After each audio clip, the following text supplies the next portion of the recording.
Halo with blessing. Sekarang kita akan membahas diagram fase, diagram tekanan dan suhu. Nah, demikian ini grafiknya. Ini adalah tekanan, ini adalah suhu. Perhatikan. Konsentrasi kita adalah kita lihat yang zat pelarutnya. Pelarutnya kalau di sini air, ini yang hitam, lihat nih. Ini pelarut nih. Perhatikan di sini. Di sini ada beberapa titik yang kita perlu tahu. Pertama, titik B disebut titik triple. Itu angkanya sekitar suhunya 0,098 derajat Celcius, 4,58 mmHg. Nah, yang paling penting adalah titik D. Titik D, kita lihat di sini kalau kita ke bawah, itu namanya titik beku. Karena ini air, ini kita bicara yang air, titik beku air tentu 0 derajat Celcius, dia pelarut.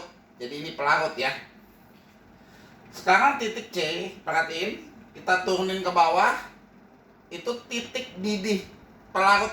Di sini air 100 derajat Celcius. Perhatiin ya. Nah, kita bicara titik beku dan titik didih dulu ya. Sekarang kita ini air, nah ini larutannya.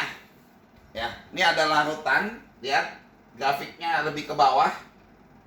Nah, seperti ini. Perhatiin di sini. Nah, perhatiin.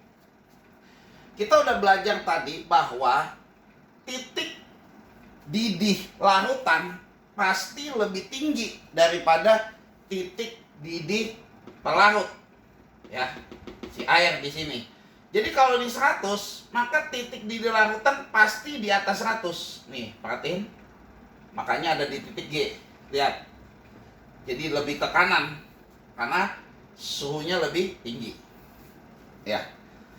Nah, perbedaan ini adalah yang disebut delta TB, ya. Di mana delta TB kita belajar tadi, delta TB adalah TB tentu larutan dikurang, oke, TB si air atau pelarut. Nah, ini delta TB. Perhatiin ya. Jadi yang disebut delta TB yang ini atau C sama G sama aja, delta TB namanya. Nah, itu kita bicara titik didih. Di sini ada rumusnya tadi ya. Ya. Delta TB KB kali M. TB titik didih pelarut yaitu air tambah delta TB-nya. Makanya TB-nya lebih besar ya. Titik didih larutan lebih besar daripada pelarut ya. Nah, kemudian di sini kita akan lihat yang beku, air 0 derajat Celcius. Itu pelarut, titik beku. Nah, tadi kita belajar bahwa titik beku larutan pasti lebih kecil. Ya, artinya lebih di sebelah kiri, minus. Ya, ini nggak tahu minus berapa nih. Pokoknya minus misal 1, pokoknya lebih minus di sini. Ya. Nah, yang ini selisihnya namanya delta TF. Ya. Delta TF, selisih atau penurunan titik beku. Nih, delta TF rumusnya tadi KF kali M. Waktu itu kita belajar dari sini. Nah, perhatikan, kita udah belajar sekarang yang di sumbu X, yaitu bicara titik beku dan titik didih. Sekarang kita lihat yang di sumbu Y. Di sumbu Y bicara tekanan. Kembali kita lihat dulu air. Ini air. Misal kita ambil pada suhu 0 derajat Celcius. Jadi ada titik C, kita lihat di sini. Di titik didihnya adalah tadi kita lihat ke bawah. Tapi kalau tekanannya kita lihat ke samping sini. Ya, di sumbu Y. Nah, di sini kita lihat adalah tekanan uap pelarut. Ya. Di sini kalau di air 760 mmHg. Perhatiin ya. C. Nah, di sini kita perhatiin. Nah, kalau larutan, lihat di bawahnya.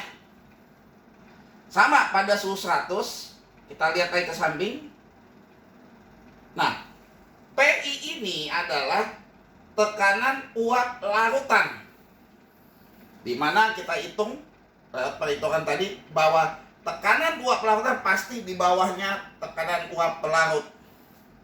Ya, karena yang larutan lebih kecil untuk zat yang suka menguap ya. Oke. Nah, perhatiin ya, jadi lebih di bawahnya. Nah, jadi dari sini ke sinilah yang disebut selisih tekanan delta P. Delta P ya, delta P. Oke. Delta P di mana rumusnya apa?